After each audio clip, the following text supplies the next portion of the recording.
Hello, my name is Bobby Scott, and I'm going to be reviewing the National Survey of Student Engagement. The NSSE uses a survey mechanism to measure the level of student participation in universities and colleges in Canada and the United States as it relates to learning and engagement. According to the Student Affairs Assessment Theory and Practice by Galvin Henley, in measuring engagement, the survey asks students about the time and effort they put into academic or other purposeful activities, as well as what the institution does to engage them in their learning. The results of the survey helps administrators and professors to assess their students' student engagement. The survey targets first-year and senior students on campuses. NSSE developed 10 student engagement indicators that are categorized in 4 general themes: academic challenge, learning with peers, experiences with faculty, and campus involvement. Since 2000, there have been over 1,600 colleges and universities that have opted to participate in the survey. Overall, NSSE assesses effective teaching practices and student engagement in educationally purposeful activities. The survey is administered and assessed by Indiana School of Education Center for Post-Secondary Research. The NSSE was created in 1998 and is financially supported by a grant from the Pew Charitable Trust. The initial idea of the National Survey of Student Engagement centers on providing an alternative metric of evaluation for colleges and universities to measure quality on a national platform and is designed specifically to gauge the extent of student engagement. The quality concept as it relates to colleges and universities have largely been impacted by accreditation agencies, government regulations, and third-party rankings that focus on student selectivity and faculty credentials. The NSSE serves as a tool for four-year institutions to gather data centered on institutional quality with the goal of being used to improve undergraduate studies. The quality is measured by the energy that students spend engaging in meaningful educational experiences, also called high-impact practices, during college that have significantly impacted desired learning outcomes and overall student experiences, regardless of institutional type and individual. Purposeful institutional priorities and practices lead to student engagement and student success in college. According to the NSSE, institutions that align their resources to foster engagement potentially experience higher levels of quality. There are several identifiers that researchers have studied that draw parallels to student success among institutions. The survey provides colleges and universities with the student engagement data that shows strengths and opportunities for growth. Student engagement represents two critical features of collegiate quality. The first is the amount of time and effort students put into their studies and other educational purposeful activities. The second is how institutions deploys its resources and organizes the curriculum and other learning opportunities to get students to participate in activities that decades of research studies show are linked to student learning.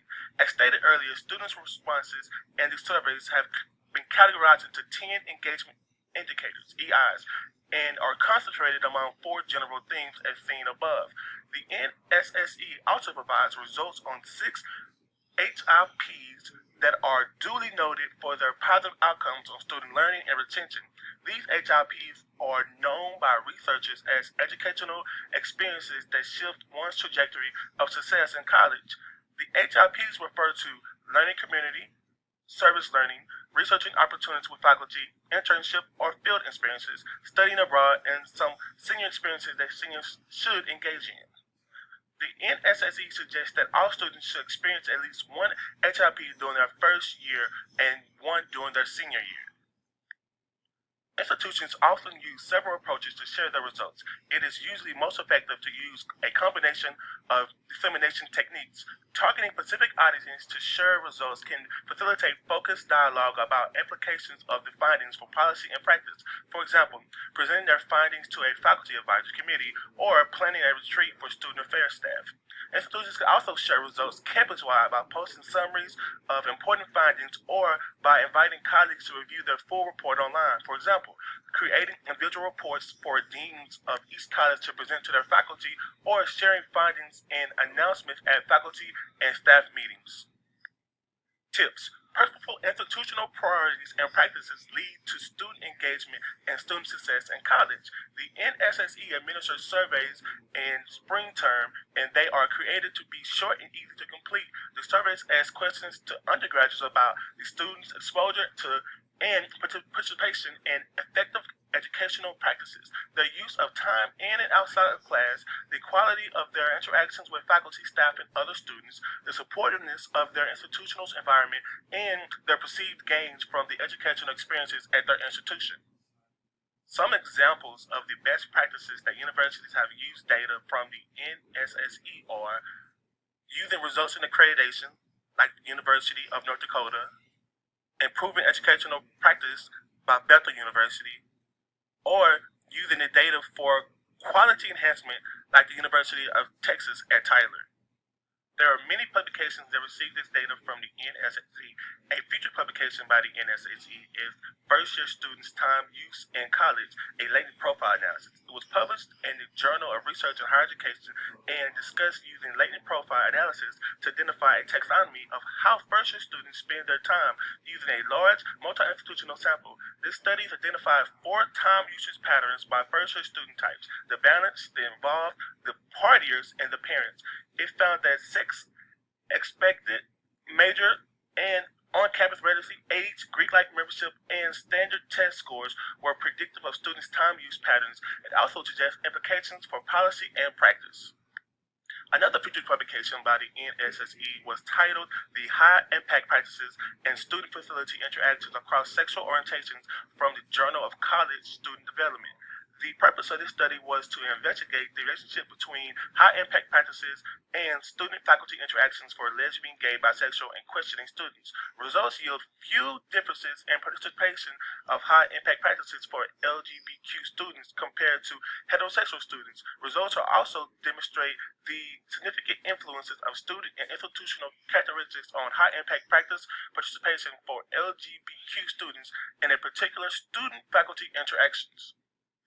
Another interesting feature is a book titled Assessment and Student Affairs. It is a practical, comprehensive manual for assessment design and implementation.